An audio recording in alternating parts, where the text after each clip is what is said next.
My girlfriend told me she was pregnant and added, "Your opinion doesn't count anyway." I nodded, "Okay." Then I left quietly. Months later, she was begging for support, but I'd already moved on. Looking back, I realize how naive I was to think our relationship was built on genuine partnership when the warning signs were there all along. Diana and I had been together for 2 years, with the last 8 months spent sharing a spacious apartment in Phoenix that we'd found after endless weekend searches through different neighborhoods. I worked as a software developer for a growing tech startup, while Diana pursued her career as a financial advisor at a mid-sized investment firm downtown. On paper, we looked like the perfect modern couple, two professionals building their careers together, splitting expenses equally, and supporting each other's ambitions. Our routines felt comfortable and established. Weekend hiking trips through the desert trails around Camelback Mountain, elaborate cooking sessions where we'd tackle complex recipes together, and long conversations about our professional goals over coffee on Sunday mornings. I genuinely believed we were progressing toward something deeper, maybe engagement within the next year or two. But if I'm being honest, there were subtle signs that Diana viewed our relationship differently than I did. She would deflect whenever I brought up long-term commitment, changing the subject with practiced smoothness whenever marriage came up in conversation. When we encountered families with children during our hiking trips or dinner outings, she'd become visibly uncomfortable and suggest we move to a different area or leave earlier than planned. I noticed she never seemed interested in my friends' engagement announcements or wedding invitations, treating them like inconvenient social obligations rather than celebrations. At the time, I attributed her behavior to career focus. She was working toward a promotion and dealing with demanding clients who required her attention at odd hours. I convinced myself that once she felt more established professionally, she'd naturally become more open to discussing our future together. I even started quietly shopping for engagement rings during my lunch breaks, imagining how surprised and happy she'd be when I finally proposed. The irony wasn't lost on me later that while I was planning our future, she was actively avoiding any conversation that might lead to actual commitment or deeper partnership. On a humid Thursday evening in June, Diana returned from what she claimed was a routine doctor's appointment, but something felt immediately off about her behavior. She'd been unusually quiet during dinner, pushing her food around her plate while checking her phone every few minutes with nervous energy I'd never seen before. After pacing around our apartment for nearly an hour, stopping to stare out the window and then moving to the kitchen counter without any apparent purpose, she finally turned to face me with an expression I couldn't quite read.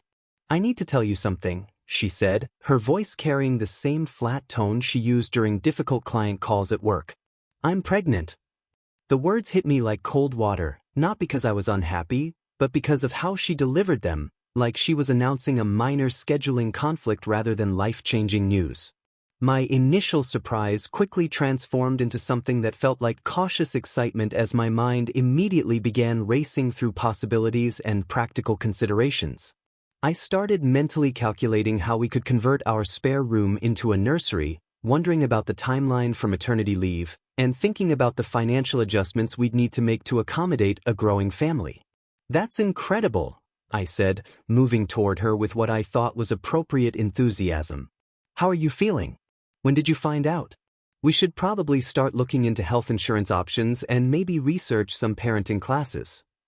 Diana's reaction stopped me cold. Instead of sharing my excitement or even appearing relieved that I was taking the news well, she looked almost resentful of my positive response. She backed away when I reached for her hand, crossing her arms defensively as if my enthusiasm was somehow inappropriate or presumptuous. "I just found out today," she said curtly, "and I don't need you planning our entire future in the next 5 minutes." Her tone carried an edge that made me feel like I'd somehow overstepped by showing interest in our potential child. I tried to backtrack, suggesting we could take things one step at a time and simply focus on processing the news together, but she'd already retreated to the bedroom. The evening ended with both of us occupying separate spaces in our apartment, me sitting on the couch trying to understand what I'd done wrong, and her locked in the bedroom with Netflix playing loud enough that I knew she wasn't interested in further conversation. I lay awake most of that night wondering why she seemed almost angry that I was excited about becoming a father, and trying to figure out how to approach such a monumental situation when she clearly didn't want to discuss it. 3 days passed in uncomfortable silence before I finally worked up the courage to initiate what I thought would be a necessary conversation about our options and future plans. Diana had been going through the motions of our normal routine, making coffee in the morning, responding to work emails, even suggesting we order Thai food for dinner, but there was this underlying tension that made everything feel forced and artificial.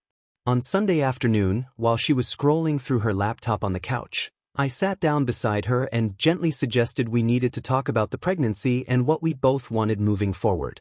Diana, I know this is overwhelming, but we should probably discuss our options and figure out how we want to handle this together, I said, trying to keep my voice calm and supportive. There's a lot to consider, and I'd like to be involved in whatever decisions we make. She didn't even look up from her screen at first, continuing to type something that was apparently more important than our conversation. When she finally acknowledged me, her response was delivered with the kind of clinical efficiency I'd seen her use with difficult clients. I've already handled it, she said matter-of-factly. I researched the best clinic in Phoenix, checked reviews, and scheduled the procedure for next Friday morning. It's all taken care of. The casual way she announced this decision hit me like a physical blow, not just because of what she'd decided, but because she'd made such a significant choice without even pretending to consider my feelings or input. Wait, you've already scheduled it? I asked, feeling my stomach drop. Don't you think we should discuss this together first? This affects both of us. That's when Diana delivered the line that would replay in my head for months afterward.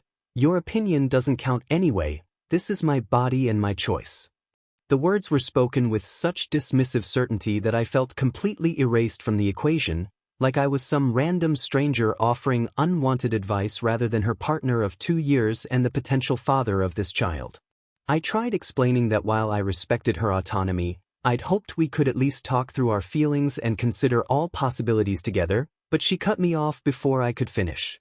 You're trying to manipulate me into changing my mind, she accused, her voice rising with sudden anger.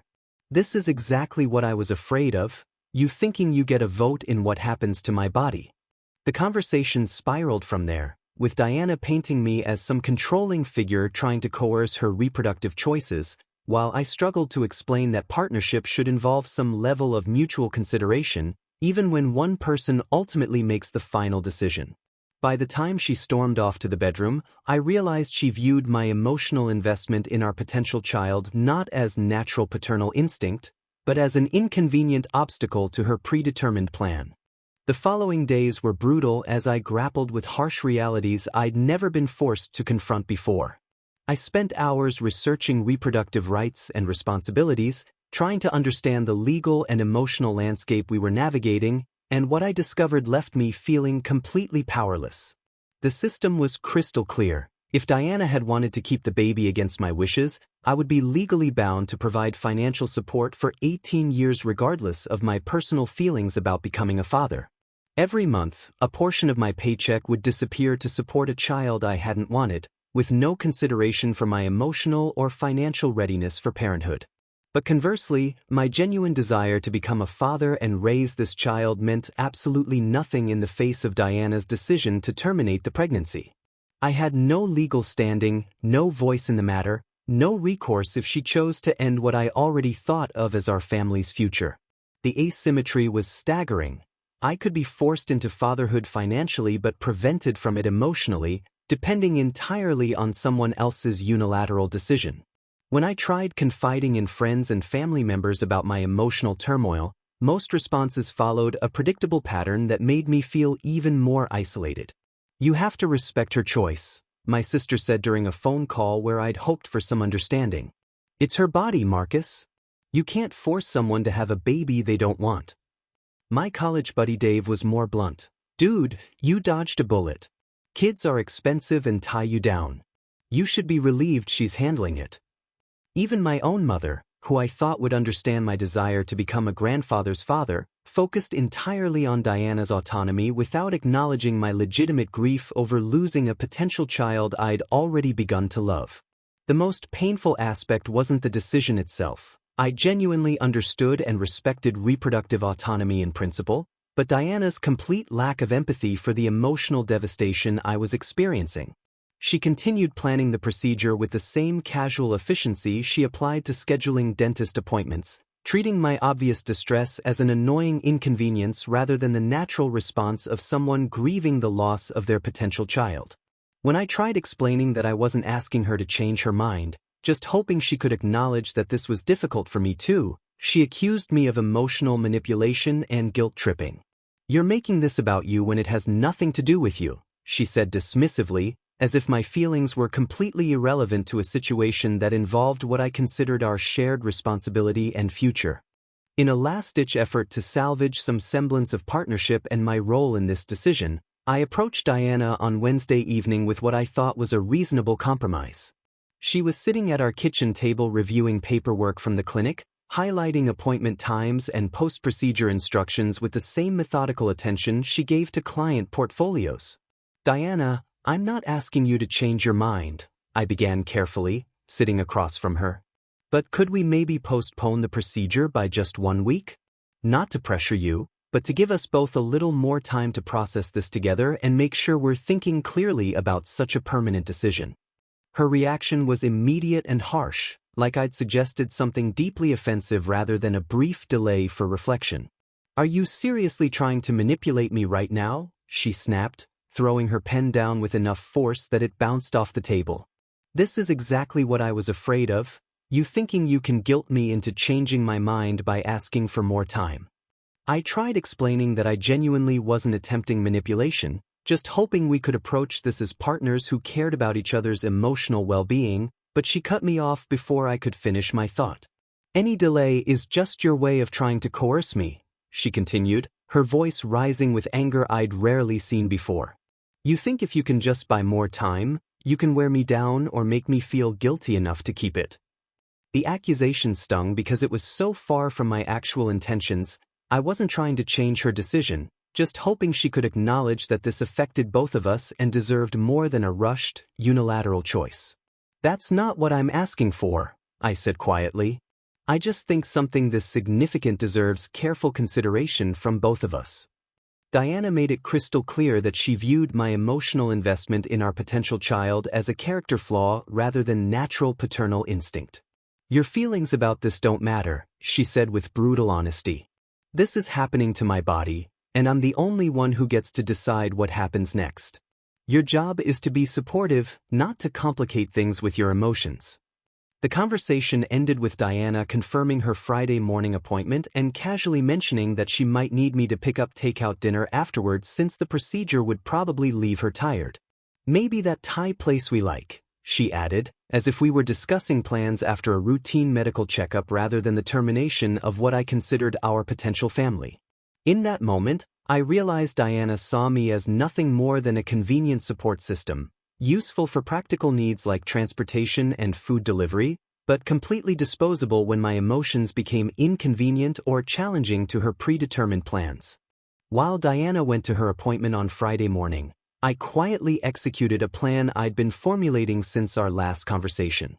I'd taken the day off work under the pretense of being emotionally supportive, but instead spent those hours systematically packing my belongings and arranging for a moving truck to arrive that afternoon. I worked with the same matter-of-fact efficiency Diana had shown throughout this entire ordeal, folding clothes, boxing books, and carefully wrapping the few items that actually mattered to me.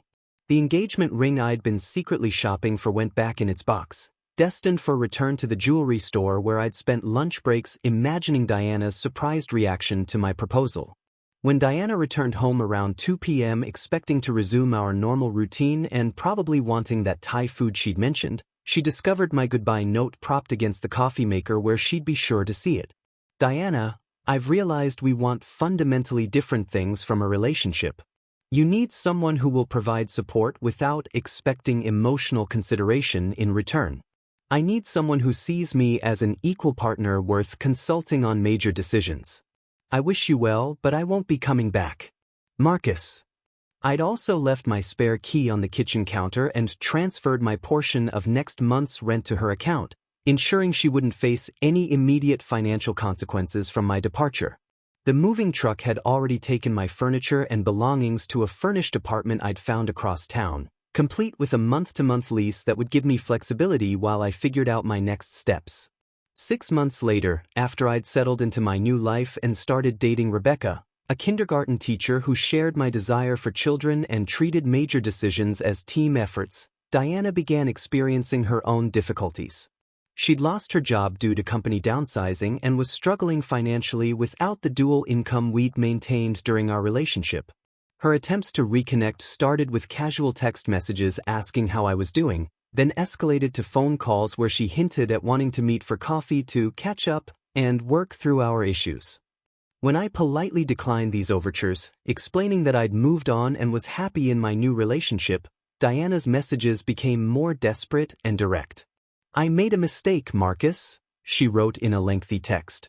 "I realize now how good you were to me and how badly I handled everything. I think we could work things out if you just give us another chance." But I'd learned to value myself enough to recognize when someone viewed me as disposable, and Diana's sudden interest in reconciliation coincided too perfectly with her financial struggles to be anything more than convenience-seeking behavior. A year after leaving Diana, I found myself reflecting on how the experience had fundamentally changed my approach to relationships and self-respect.